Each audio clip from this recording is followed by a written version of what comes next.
गीता अध्ययन के सेशन में आप सभी का स्वागत, जहां हम भगवत गीता के तीसरे अध्याय की चर्चा कर रहे हैं। कल हमने जाना कि अभी भी अर्जुन युद्ध नहीं करना चाहता है और वो वजह ढूंढ रहा है युद्ध से बचने की, और परमात्मा से भी ये पूछ रहा है कि आप मुझे ऐसे युद्ध में क्यों लगाना चाह रहे हैं। मुझे अभी भी आपकी बातें पूरी तरह से क्लियर नहीं हो रही है, तो आप मुझे उसके बारे में और बताइए। चलिए आगे जानते हैं श्लोक नंबर 3 में राणा सर से कि परमात्मा अर्जुन के प्रश्नों का उत्तर किस प्रकार से दे रहे हैं। प्रणाम सर। आज की चर्चा की शुरुआत करेंगे आज हम सारनाथ सर के साथ।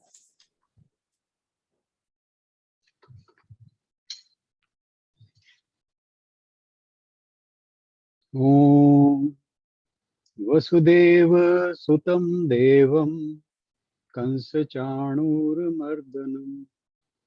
देवकी परमानंदं कृष्णं वंदे जगद्गुरुं। सभी को बहुत बहुत प्रणाम।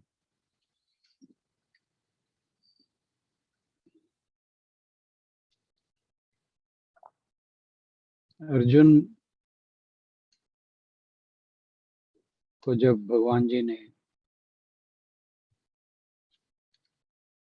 दूसरे अध्याय में तत्व ज्ञान, कर्मयोग, स्वधर्म, ज्ञान निष्ठा, इनके बारे में सब कुछ बता दिया, तो अर्जुन ने, जैसा हमने कल डिस्कस किया था, भगवान जी से फिर पूछा, ज्यायसी चेत कर्मणस्ते मता बुद्धिर्जनार्दन तत्किं कर्मणि घोरे माम नियोजयसि केशव व्यामिश्रेण वाक्येन बुद्धि मोहयसीव में तदेकं वद निश्चित्य येन श्रेयो हमा आपनुयाम।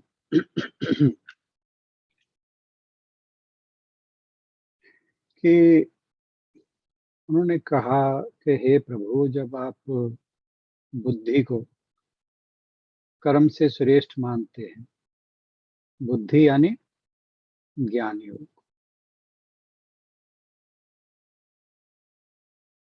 जिसे ज्ञान निष्ठा के रूप में बताया था भगवान जी ने, फिर आप मुझे इस भीष्म युद्ध में भाग लेने के लिए क्यों कह रहे हो।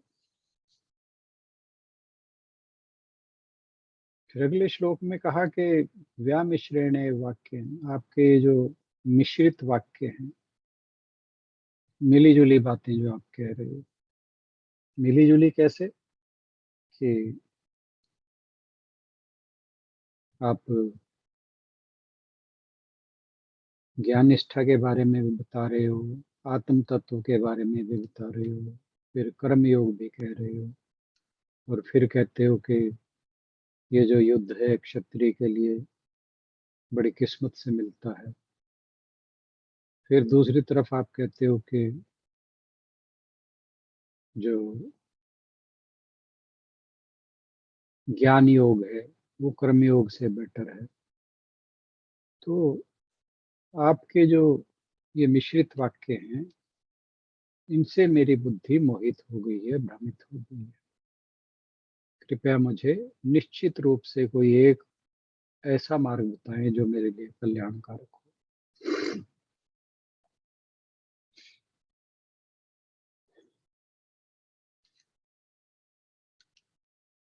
मैंने कल जैसे कहा था कि मधुसूदन सरस्वती जी की जो गूढ़ार्थ दीपिका है, उसमें उन्होंने आध्यात्मिक जीवन की एक रूपरेखा दी है। वो जो भगवान जी थर्ड श्लोक में अर्जुन के प्रश्नों का जवाब देंगे, उसे समझने में बड़ी हेल्पफुल होगी। मधुसूदन सरस्वती जी के बारे में मैं बता दूं, ये चैतन्य महाप्रभु को तो सभी जानते हैं। उनके समकक्ष रहे हैं। उन्हीं के टाइम में ये जब मशहूर हुए हैं। अद्वैत वेदांत में दृढ़ निश्चय था। शंकर, आचार्य शंकर जो हैं, उन्हीं के जो अद्वैत वेदांत का सिद्धांत था उसी को फॉलो करते थे। बड़े कट्टर अद्वैतिस्ट थे। तो उन्होंने गीता के ऊपर जो भाष्य लिखा उसका नाम था गूढ़ार्थ दीपिका। तो उन्होंने एक आध्यात्मिक जीवन की रूपरेखा दी कि कर्म योग के अभ्यास द्वारा जब मनुष्य कर्म योग का अभ्यास करता है, अपने कर्मों को कर्म योग के अनुसार करता है, तो उसका जो परिणाम है वो होता है मन की शुद्धि। यानी हमारा मन कर्म योग के द्वारा शुद्ध होता है। Purity of mind is a result of karma yoga, doing your actions without the desire of fruit and devoted to the lord. और जब मन शुद्ध हो जाता है तो फिर वो वेदांत वाक्य विचार के लिए तैयार हो जाता है। जो हमारे उपनिषदों में, शास्त्रों में, भगवत गीता में जो भी बातें कही गई हैं उनको, उनके ऊपर मनन करने के लिए तैयार हो जाता है। और वेदांत वाक्य विचार के 4 साधन हैं जिन्हें कहा साधन चतुष्टय। ये 4 साधन क्या हैं? विवेक, सत और असत के बीच में भेद करना, ये विवेक कहलाता है। टू डिस्टिंग्विश और discriminate between real and unreal. अस्तो मा सद्गमय। दूसरा है वैराग्य। वैराग्य, संसार से वैराग्य। और वैराग्य का अर्थ हम बार बार बात करते हैं कि संसार को छोड़कर जाना नहीं, संसार में रहते हुए अनासक्त हो जाने को वैराग्य कहा। फिर उसके बाद है षट संपत्ति। षट संपत्ति मैं अलग से बताता हूं। तो ये हो गए 3। चौथा समाधान। समाधान मतलब एकाग्रता, one pointed focus on the goal, that is liberation, के जो मोक्ष की प्राप्ति के लिए एकदम एकाग्रचित हो जाना। फिर है श्रद्धा, faith in your scriptures and the teachings of our religious persons, ऋषि मुनि जो हमारे कहते आए हैं और हमारे जो शास्त्र हैं जो हमें वो ज्ञान देते हैं, उसके अंदर अटूट श्रद्धा। छठा है मुमुक्षत्व। मुमुक्षत्व का अर्थ है मोक्ष की तीव्र इच्छा। तो ये 6 नहीं, ये कुछ गड़बड़ हो गई।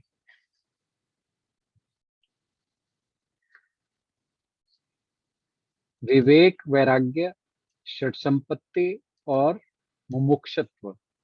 मैं बीच में षट संपत्ति की कुछ बातें कह गया, वो मैं दोबारा से कहता हूँ। तो जो 4 साधन चतुष्टय है वो है विवेक, वैराग्य, षट संपत्ति और मुमुक्षत्व। जो षट संपत्ति है उसके अंदर जो 6 बातें हैं वो हैं शम, दम, तितीक्षा, उपरति, समाधान और श्रद्धा। वो मैं समाधान और श्रद्धा उसके इधर ले ली मैंने। तो शम है मन का निग्रह, मन को कंट्रोल करना। दम है इंद्रियों का निग्रह, इंद्रियों को कंट्रोल करना। तितिक्षा, दान तितिक्षा स्व भारत, कि जो चीजें हम चेंज नहीं कर सकते उनको धैर्य के साथ एंड्योर कर लेना, एक्सेप्ट कर लेना। उपरति, ये चौथा है। उपरति यानी इंद्रियों के जो विषय हैं उनसे स्वयं को अलग कर लेना। पांचवा समाधान, एकाग्रता। और छठा श्रद्धा। तो ये था षट संपत्ति। तो वेदांत वाक्य के जो विचार के चार साधन हैं, उनके लिए जब मन शुद्ध हो जाता है तो वो उसके लिए विचार करने लगता है, मनन के लिए तैयार हो जाता है। और जब इनको वो फॉलो करने लगता है तो कहा कि फिर है सर्व कर्म संन्यास, जो सांसारिक कर्म कांड है उनसे उपरति। और ये अचीव करने के बाद फिर है भगवत भक्ति निष्ठा, भगवान में अगाध निष्ठा। यानी फिर क्या है, निष्ठा का मतलब है कि आप एक बार उस चीज में स्थित हो जाते हो। भगवत भक्ति की बात अगर की जाए, आपने एक बार भगवत भक्ति में स्थित हो गए तो फिर किसी की कही हुई बातें, कोई कुछ कहे, आप उस मार्ग से डिगते नहीं है, इसका मतलब ये है। फिर है तत्व ज्ञान। जब आपकी भगवत भक्ति में निष्ठा हो जाती है, फिर तत्व ज्ञान जो है वो, उसके लिए मनुष्य उसका अधिकारी हो जाता है, यानी एनलाइटनमेंट, आत्म साक्षात्कार, तत्व ज्ञान निष्ठा। और जब तत्व ज्ञान हो जाता है, आत्म साक्षात्कार हो जाता है, एनलाइटनमेंट हो जाती है, अविद्या निवृत्ति, अविद्या का आवरण जो है वो हट जाता है। क्योंकि जब आत्मा प्रकाश, क्योंकि आत्मा तो सदैव प्रकाशमान है, अविद्या का आवरण है उस आत्मा के प्रकाश को ढके रखता है। यही मनुष्य की सबसे बड़ी संसार में समस्या है। तो एक बार जब तत्व ज्ञान निष्ठा हो गई तो वो जो अंधकार के, अविद्या के अंधकार के बादल हैं वो छंट जाते हैं, तो अविद्या निवृत्त हो जाती है। जब अविद्या की निवृत्ति हो जाती है तो फिर है जीवन मुक्ति, यानी मनुष्य बंधनों से छूट जाता है, रह जीवन के रहते रहते, ये जीवन मुक्ति है। और जीवन मुक्ति के बाद विदेह मुक्ति, क्योंकि जब तक जीवन है, जो पिछला प्रारब्ध है उसके कर्म मनुष्य को भोगने पड़ते हैं, बेशक वो एनलाइटेंड हो जाए, उसे आत्म साक्षात्कार हो जाए, जीवन मुक्त हो जाए, परंतु प्रारब्ध जो है वो भोगना पड़ता है। तो जो उसके प्रारब्ध के कर्म हैं उनका जब क्षय हो जाता है तो फिर वो देह त्याग के बाद ब्रह्म में विलीन हो जाता है। तो ये है विदेह मुक्ति। ये आध्यात्मिक जीवन की रूपरेखा जो है वो मधुसूदन सरस्वती जी, ये भगवान जी ने बताई अर्जुन को। ये मधुसूदन सरस्वती जी जो थे, उन्होंने गुणार्थ दीपिका में ये लिखी है। और काफी ये हेल्पफुल है बहुत सी चीजों को समझने के लिए। अब ये आप ये देखिए कि संसार का जो बंधन है उससे छूटकर भगवत स्वरूप में लीन होने के पहले अंतःकरण का शुद्ध होना बहुत जरूरी है। जब तक हमारा मन शुद्ध नहीं होगा तब तक भगवत भाव जो है वो उसमें स्थित नहीं हो पाता। और मन की शुद्धि के लिए निष्काम कर्मों की आवश्यकता है। तो यहाँ कर्म योग आ गया।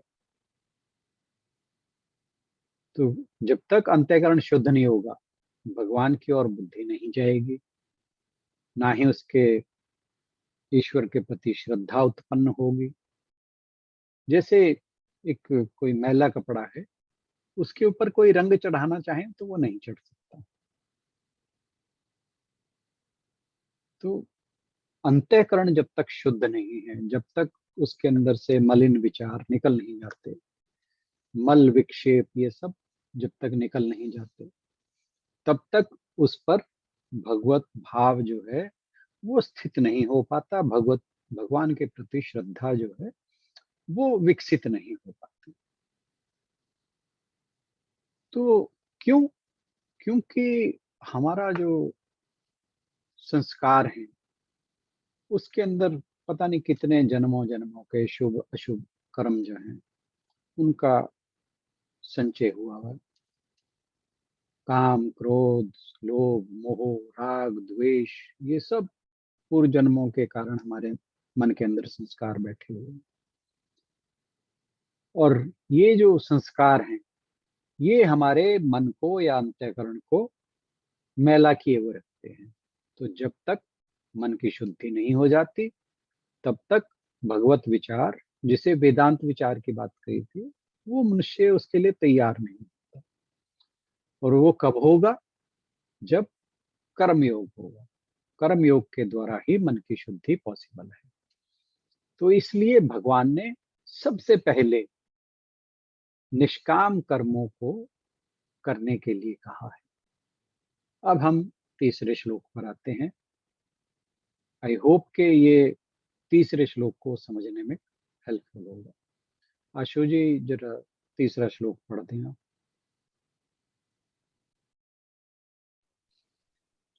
हाँ जी सर। लोक श्री भगवान उवाच लोकेस्मिन् द्विविधा निष्ठा पुरा प्रोक्ता मया नघ ज्ञानयोगेन सांख्यानां कर्मयोगेन योगिनाम। श्री भगवान ने कहा, लोके संसार में अस्मिन इस द्विविधा दो प्रकार की निष्ठा श्रद्धा पूरा पहले प्रोक्ता कही गई मया मेरे द्वारा अनघ हे निष्पाप ज्ञान योगेन ज्ञान योग के द्वारा सांख्या नाम ज्ञानियों का कर्म योगेन भक्ति योग के द्वारा योगी नाम भक्तों का। श्री भगवान ने कहा, हे निष्पाप अर्जुन, मैं पहले भी बता चुका हूं कि आत्मा साक्षात्कार का प्रयत्न करने वाले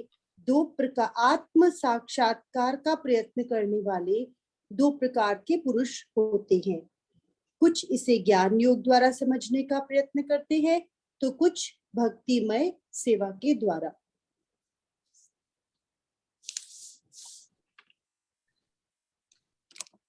तो भगवान जी अर्जुन को समझा रहे हैं,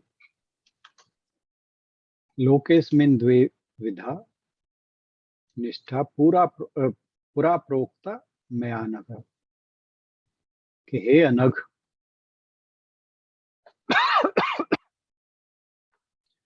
हे पापों से मुक्त अर्जुन, इस सृष्टि के आदिकाल में, पूरा का मतलब सृष्टि के आदिकाल में, अस्मिन लोके इस संसार में, मया मेरे द्वारा, द्विधा निष्ठा के दो प्रकार की निष्ठाएं बताई गई थी। एक तो ज्ञान निष्ठा, एक योग निष्ठा। और जो ज्ञान योग जो है वो सांख्या नाम, सांख्य जैसे हम सांख्य योग का वर्णन शुरू जब किया था तो उसमें हमने सांख्य वर्ड की क्या डेफिनेशन है वो समझने की कोशिश की थी कि सांख्य का मतलब है जो हमारे जो वास्तविक स्वरूप है उसके बारे में बताए। तो ज्ञान योग उनके लिए है जो ज्ञानी है, जो आत्म तत्व का ज्ञान रखते हैं। कर्म योगेन योगिनाम, और कर्मयोगियों के लिए। योगी, योग का मतलब जो है वो कर्मयोग ही अक्सर लिया जाता है, और योगी जो कर्मयोग का फॉलो करने वाला है। तो जब भगवान के वचनों को अर्जुन ने मिश्रित वाक्य कहा और फिर कहा कि आप मेरी बुद्धि को भ्रमित करते हो, आपके वचन जो हैं वो मेरी बुद्धि को भ्रमित करते हैं। तो जैसे मैंने कल भी कहा था कि अर्जुन को पूरा विश्वास है कि भगवान जी उसे कुछ गलत नहीं बता रहे, उसी की बुद्धि में, अपनी बुद्धि में कुछ भ्रम उत्पन्न हो गया है, जो उसे कह रहा है कि मुझे आपके वाक्य जो हैं वो मिश्रित लग रहे हैं। तभी उसने कहा कि आप निश्चित रूप से मुझे कोई एक मार्ग बताइए। तो अर्जुन जो है वो ये सोच रहा है कि ये दो अलग अलग मार्ग हैं। अब जैसे हमने ये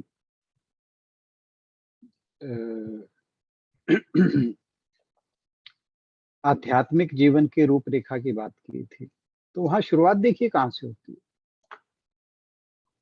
शुरुआत होती है कर्मयोग से। ज्ञान योग कहीं एक लेटर स्टेज पर आता है। वो ज्ञान का प्रकाश तभी संभव है जब मन शुद्ध हो जाए, और मन की शुद्धि के लिए कर्मयोग आवश्यक है। तो ये जो दो बातें कही हैं भगवान जी ने, ये दो अलग अलग व्यक्तियों के लिए नहीं कही।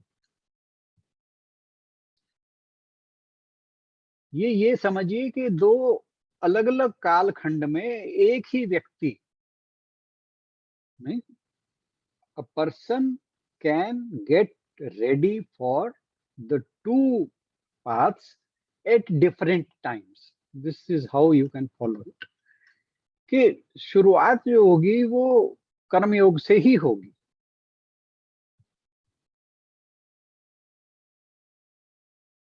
तो भगवान उसकी बात को जब सुना, तो भगवान तो बड़े कृपा सागर हैं,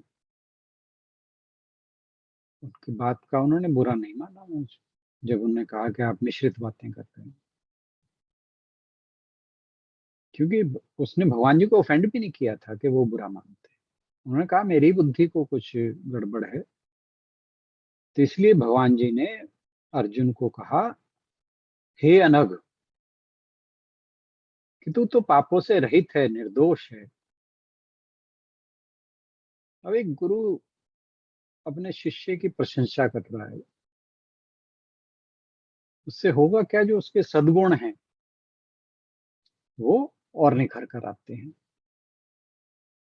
और उनके बीच का जो दूरी है उसे भी कम करते हैं, पास ले आता है मनुष्य को। तो जहां जहां अभी तक हम देखते आए हैं अर्जुन और कृष्ण जी के बीच में जो भी वार्तालाप है, वो एक दूसरे के प्रति बहुत ही उत्तम वचनों को बोलते हुए संबोधित करते हैं, और अनेकों उपाधियां देते हैं एक दूसरे को। तो उससे पता लगता है कि ये दोनों कितने क्लोज हैं, उनके बीच में कोई किसी किस्म का डिफरेंस नहीं है। वो अर्जुन जो है वो बिना झिझक के अपने प्रश्न पूछता है, और श्री कृष्ण जो है भगवान जी, उसके हर बात का बिना किसी संकोच के, बिना किसी बात का बुरा माने, वो हर बात का उत्तर देते चले जाते हैं। 18 अध्याय इसीलिए गीता जी के हो गए। तो भगवान जी अर्जुन को पाप रहित या पवित्र कहकर उसे अपनी जो बात कहने जा रहे हैं उसके लिए एक किस्म से तैयार कर रहे हैं। तो भगवान जी कहते हैं कि भाई तुमने मेरे वचनों को पूरी तरह समझा नहीं, और इसमें कहा तेरा भी दोष नहीं है, क्योंकि जो बातें कही गई हैं वो किसी के भी मन को ऐसी लग सकती हैं कि ये दो तरह की बातें हो रही हैं।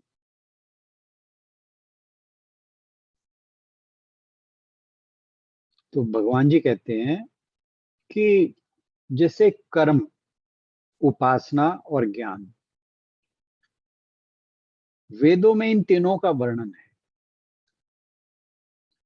और गीता जी में भी ऐसा ही है। इसी कारण गीता जी को पांचवा वेद भी कहा जाता है। उपासना को यहाँ भक्ति भी समझ सकते हैं, कर्म, भक्ति और ज्ञान।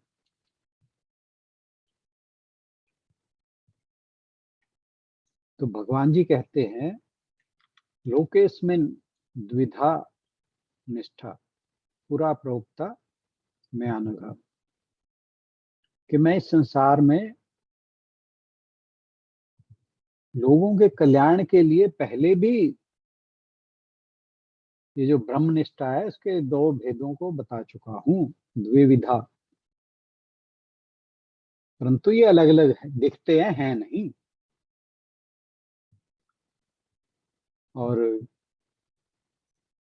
अलग अलग क्यों दिखते हैं? कि जो जितने भी प्राणी हैं वो अलग अलग लेवल पर हैं।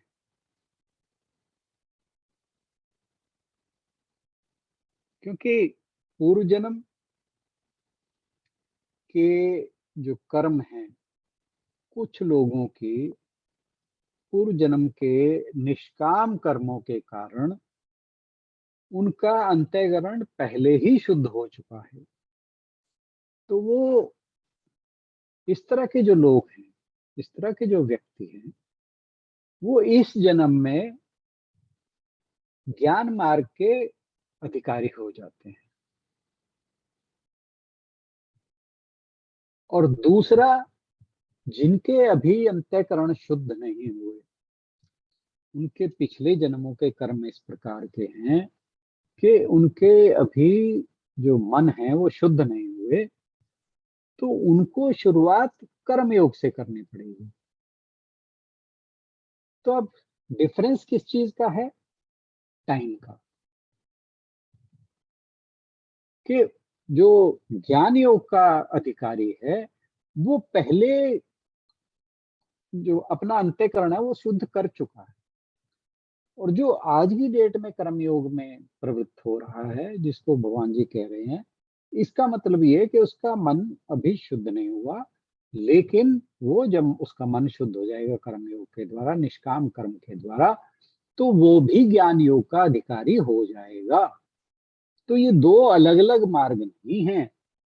जैसे हमने कल बात की थी कि जैसे किसी ने विदेश जाना हो, उसे कहो कि भाई पहले तुम यहाँ से टैक्सी लेना और दिल्ली के एयरपोर्ट पर पहुंचना, वहां से एरोप्लेन लेना, फिर वहां पहुंचना, और कोई कहे कि नहीं जी मुझे एक ही तरीका बताओ कि मैं वहां गाड़ी से जाऊं कि टैक्सी एरोप्लेन से जाऊं। तो ये इस तरह का भ्रम पैदा हो रहा है, जबकि ये दोनों एक ही बात है। मतलब उस गंतव्य तक पहुंचने के लिए पहले टैक्सी से एयरपोर्ट तक जाना ही पड़ेगा, या किसी और साधन के द्वारा। तो ये ऐसा ही है कि पहले अपने मन को शुद्ध करने के लिए कर्मयोग का निष्पादन करना ही पड़ेगा। जब तक मन शुद्ध नहीं होगा तब तक व्यक्ति ज्ञान योग का अधिकारी नहीं बन सकता।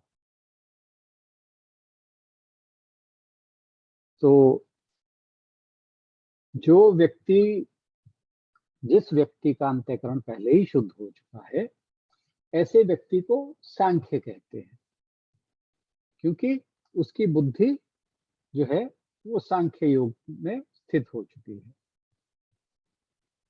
तो ऐसी बुद्धि वालों के लिए ज्ञान योग है।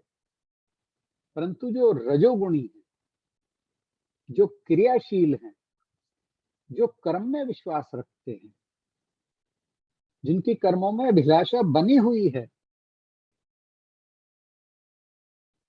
तो उनके लिए कर्मयोग है।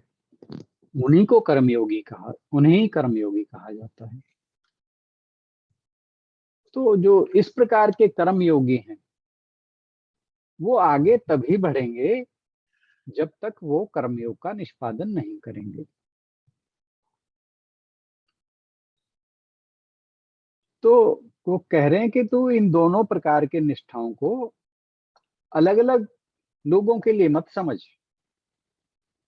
ये एक ही व्यक्ति दोनों को फॉलो कर सकता है, बट टाइम, जो दोनों का समय है, टाइम ड्यूरेशन है, वो डिफरेंट है।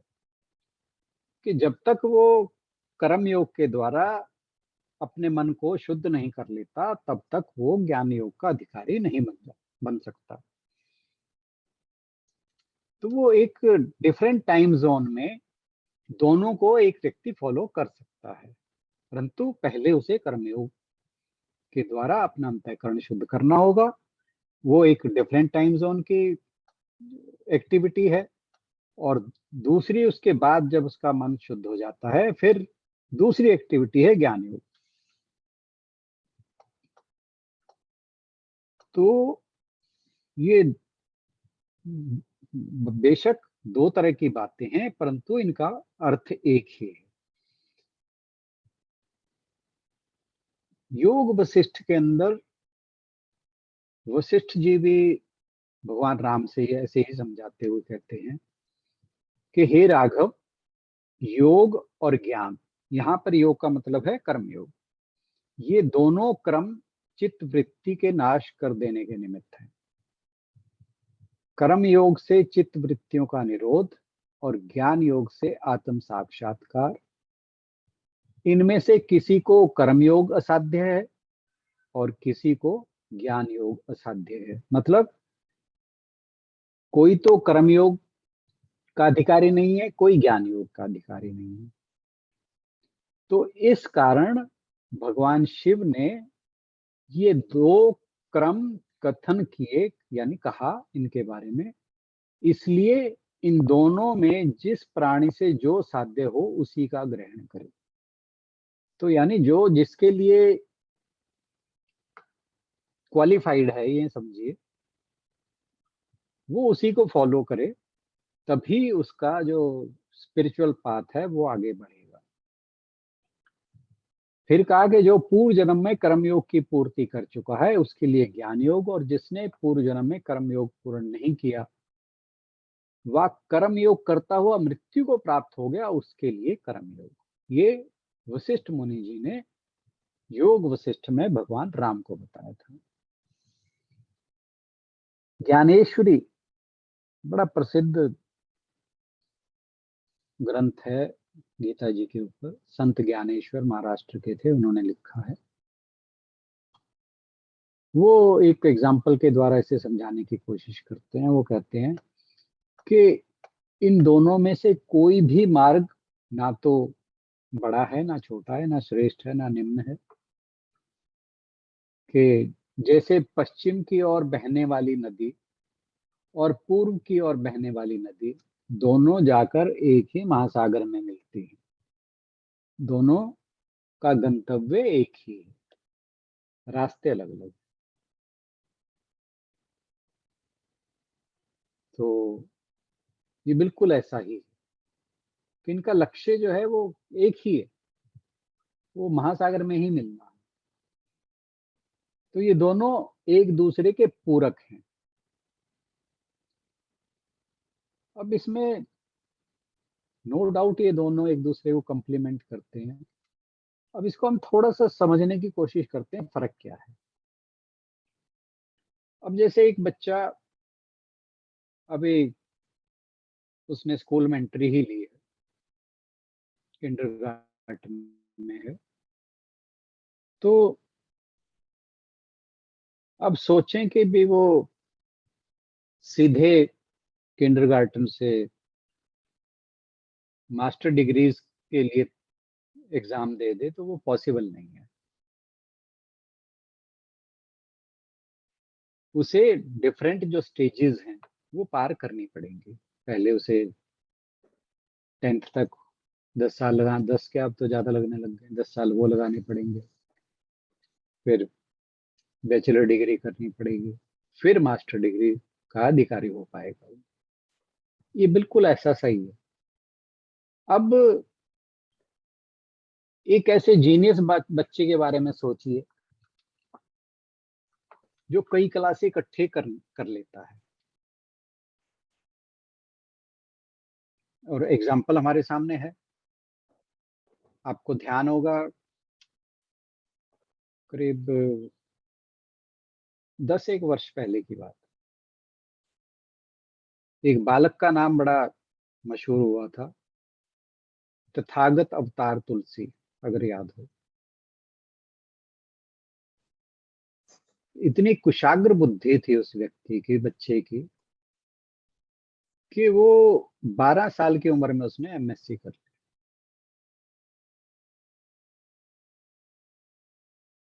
और उसके बाद एमएससी मैथ किया था उसने। उसके बाद Indian institute of science Bangalore में उसका एडमिशन होता है, और 22 साल की उम्र में वो पीएचडी कर चुका होता है। तो इसका मतलब क्या है कि उसका जो माइंड है वो पहले से ही, पिछले जन्मों के उसके कर्म कुछ ऐसे रहे हैं कि वो पहले से बहुत ज्यादा विकसित है। जैसे शंकराचार्य जी को उदाहरण लो, 6 वर्ष की आयु में उन्होंने सभी वेदों को पढ़ डाला था, सभी वेदों का ज्ञान उन्हें हो गया था। तो कारण क्या है कि उन्होंने कर्म योग जो था उनका पिछले जन्मों में पहले ही पूरा हो चुका था। तो ये दो बातें अलग अलग सब कही जा रही हैं भगवान जी के द्वारा, ये अलग अलग दिखती हैं, है नहीं। ये सिर्फ एक टाइम जोन का फर्क है। ये हमें अगर बात समझ में आ गई तो फिर ये जो दुविधा है अर्जुन के मन की, ये दुविधा अर्जुन के मन से तो निश्चित ही निकल गई होगी, पर हमारे मन से भी निकल जानी चाहिए फिर। क्योंकि परम लक्ष्य तो परमात्मा की प्राप्ति ही है। और जो उसका मार्ग है उसके दो रूप समझ लीजिए, एक ज्ञान निष्ठा और एक कर्म निष्ठा। निष्ठा का मतलब जैसे मैंने अभी बताया, स्थित हो जाना उस स्थिति के अंदर। तो साधन दो हैं, अलग अलग हैं, लक्ष्य एक है। अब ये देखिए कि जो मनुष्य है उसके दो प्रकार के स्वभाव होते हैं। कुछ लोग तो एक्सट्रोवर्ट होते हैं, कुछ इंट्रोवर्ट होते हैं। एक्सट्रोवर्ट जो होते हैं they are more towards action, वो कर्म में ज्यादा विश्वास रखते हैं। और जो इंट्रोवर्ट होते हैं वो चिंतन में ज्यादा विश्वास रखते हैं। तो वन इज क्वालिफाइड फॉर कर्म योग, another is qualified for Gyan Yog. I hope you are following.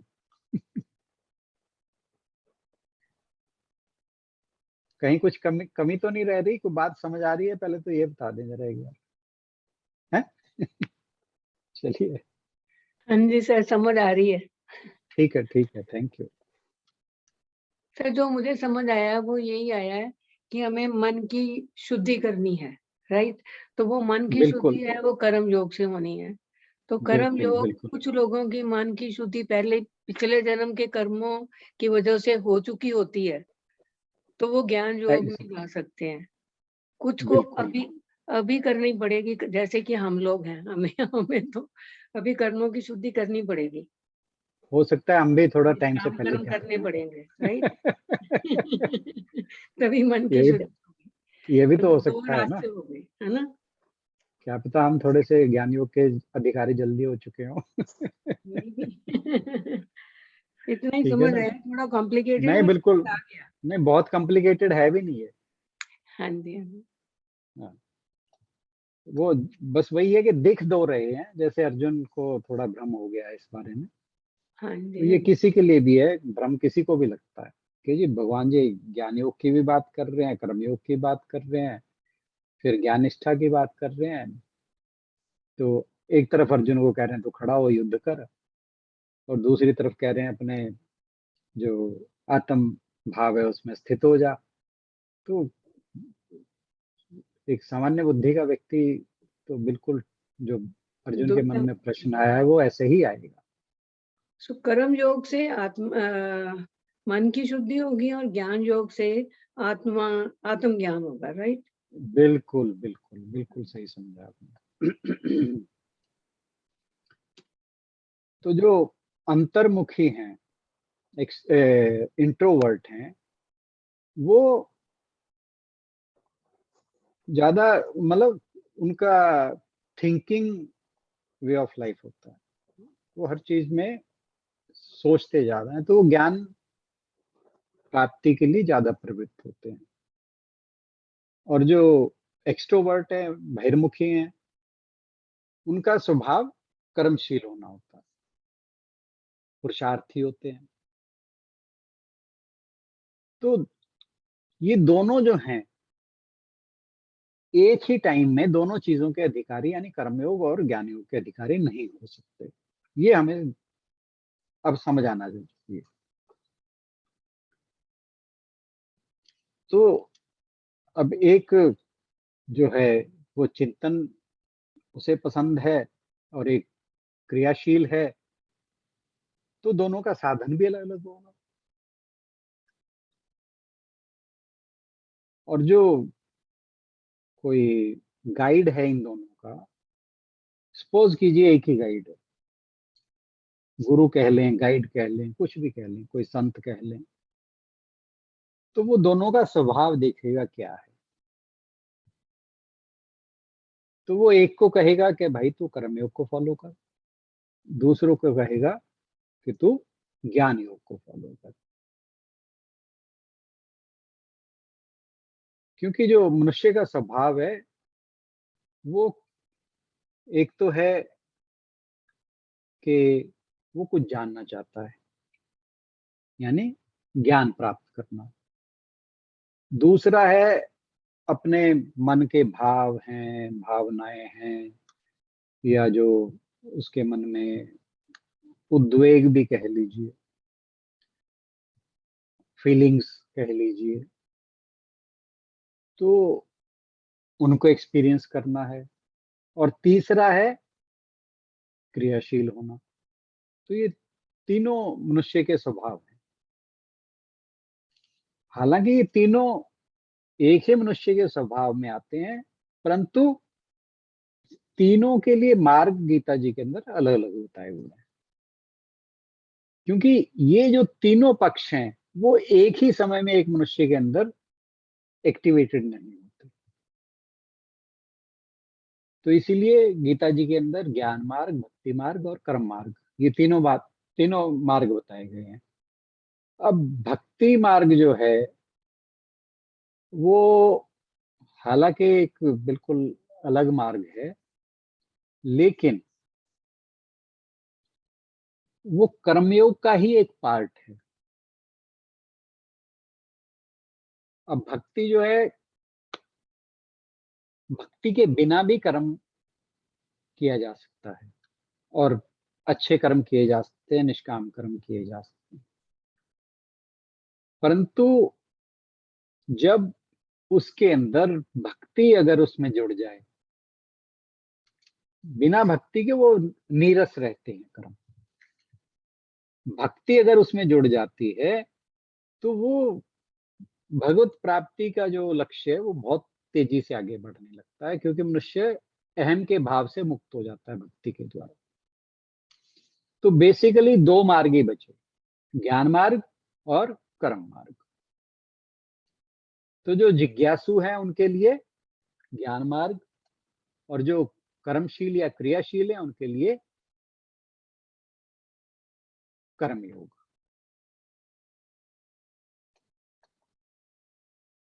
Time क्या हो गया?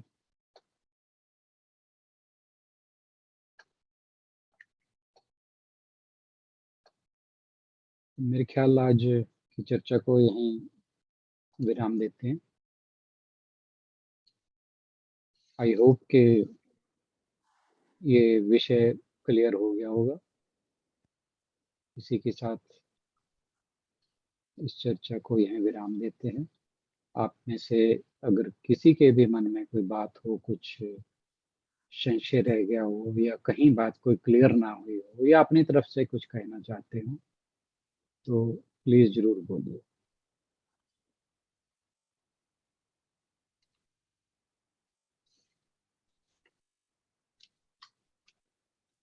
गीतांजलि बहन के मुझे प्रणाम सर। हाँ जी। सर मैं ना इसको पता कैसे समझ रही थी पहले कि पहले हमें अपने आप में आत्मज्ञान होना जरूरी है, तभी हम कर्म योग के मार्ग पे बढ़ पाएंगे। तो क्या मैं सही समझ रही थी पहले, या मतलब इसका कोई और भी मतलब हो सकता है? क्योंकि जैसे जब हम मनन या श्रवण या मनन की बात करते हैं तो वो तो आत्मज्ञान की ही बात हुई। उसके बाद हम बिल्कुल निधि बिल्कुल। ध्यान की बात करते हैं तो वो हमें कर्म योग की तरफ ले जाता है, जब हम इम्प्लीमेंट करते हैं इन सब चीजों को जो हम सीख रहे हैं। नहीं, इम्प्लीमेंटेशन जरूरी नहीं कर्मयोग के द्वारा होगी। ओके। हाँ जी, क्योंकि जो ज्ञान है वो, अब यहाँ थोड़ा सा फर्क जो आ रहा है वो मैं डिस्कस करता हूँ। जी फर्क क्या आ रहा है कि एक तो है किसी चीज को जानना। ज्ञान योग की जो बात हो रही है, ज्ञान योग का मतलब निधि ध्यासन ही है। जो ज्ञान निष्ठा कहा जा रहा है उसे, जी उस स्थिति में स्थित हो जाना। जी सर। ये जो भगवान जी ने बताया ना, द्विविधा निष्ठा, तो एक ज्ञान निष्ठा है और एक कर्म निष्ठा है। जी सर। तो एक चीज का हमें पता होना, वो एक कर्मयोग में हेल्पफुल तो होगा ही होगा। क्यों? ओके। क्यों? फिर हम ईश्वर को समर्पित होकर अपने कर्म करेंगे। जी सर। परंतु वो ज्ञान निष्ठा नहीं होगी। ज्ञान निष्ठा तो तभी होगी जब निधिध्यासन हो जाएगा। ओके। जी, जी सर, थैंक यू। क्लियर हुआ? जी sir. Okay, thank you.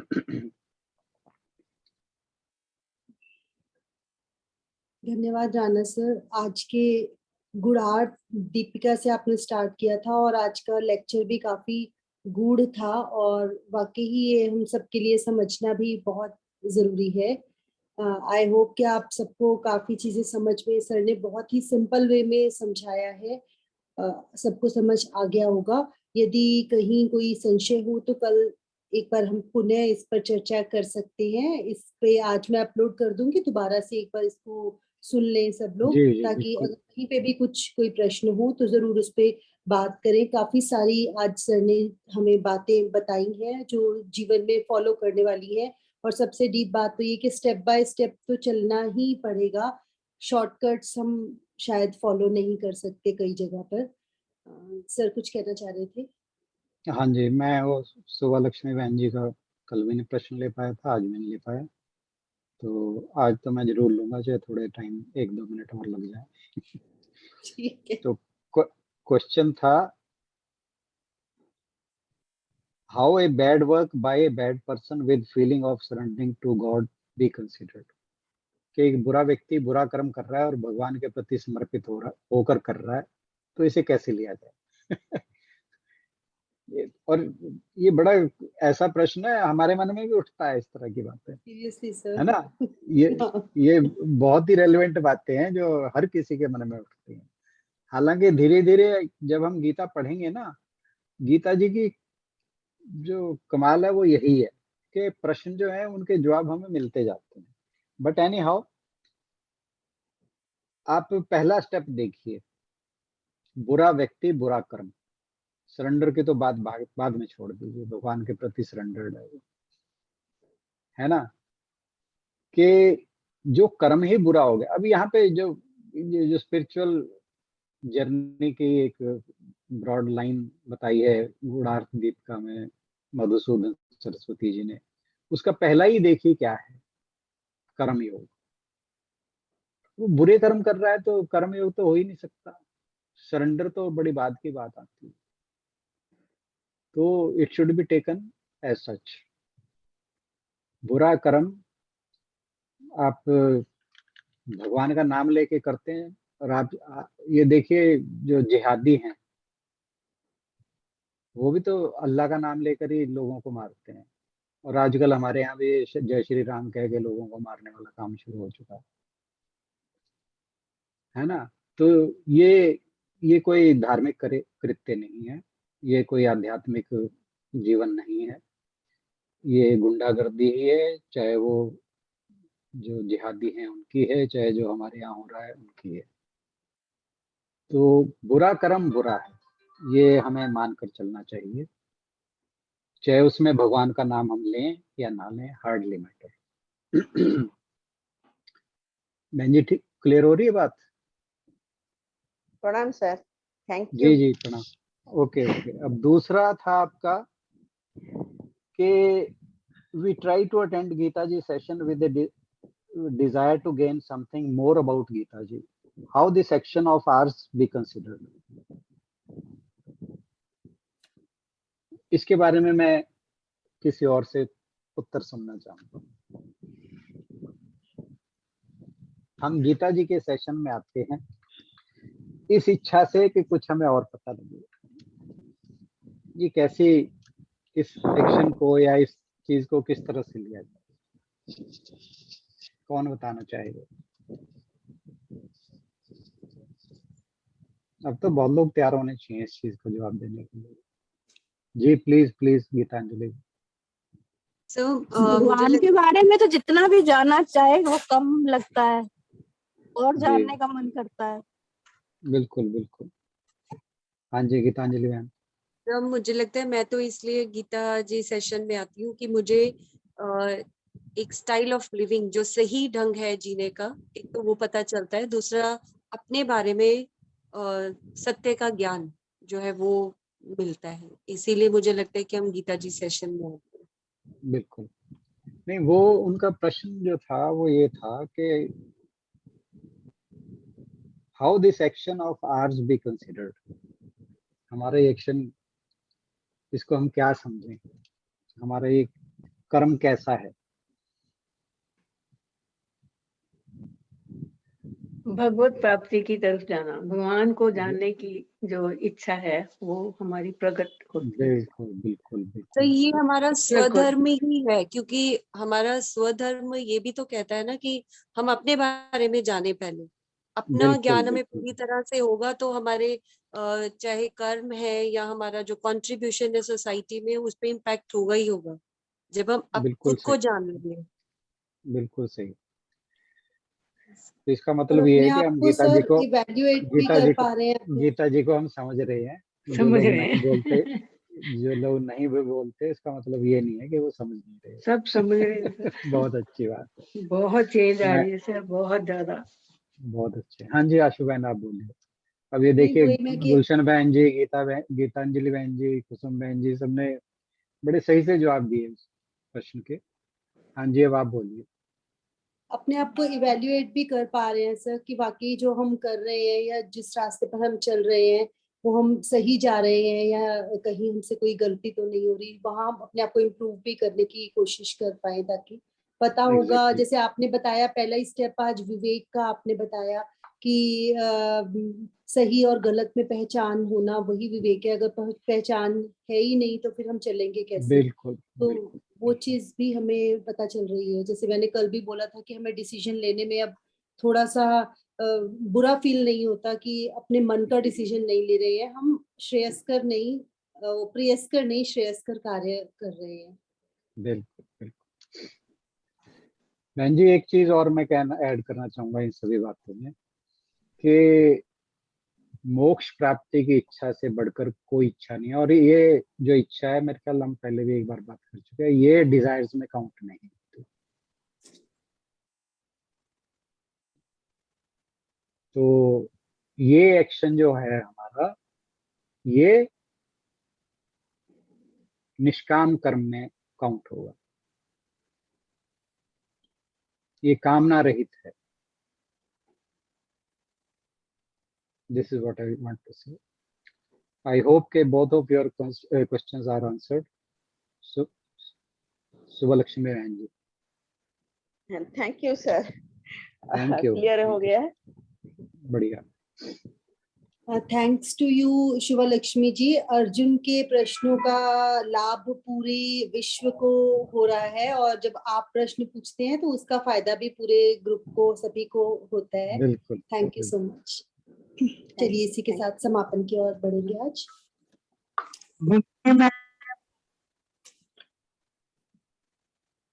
Anshdeep भी कुछ बोल रहा है। चलिए। Good evening. ओम पूर्णमदः पूर्णमिदं पूर्णात् पूर्णमुदच्यते पूर्णस्य पूर्णमादाय पूर्णमेवावशिष्यते। ओम शांति शांति शांति। आज की चर्चा के लिए सभी का बहुत बहुत धन्यवाद। सभी को बहुत बहुत प्रणाम। सभी की तरफ God से bless you, राणा सर बच्चों। का, सभी की आशा तरफ जी, से राणा सर का धन्यवाद। कल मिलते हैं अगले सेशन में।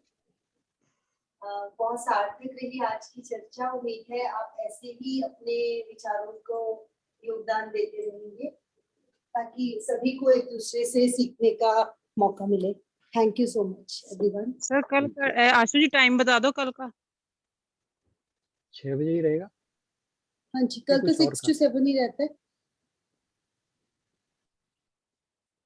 Ma'am ji good evening. हाँ जी, गुड इवनिंग।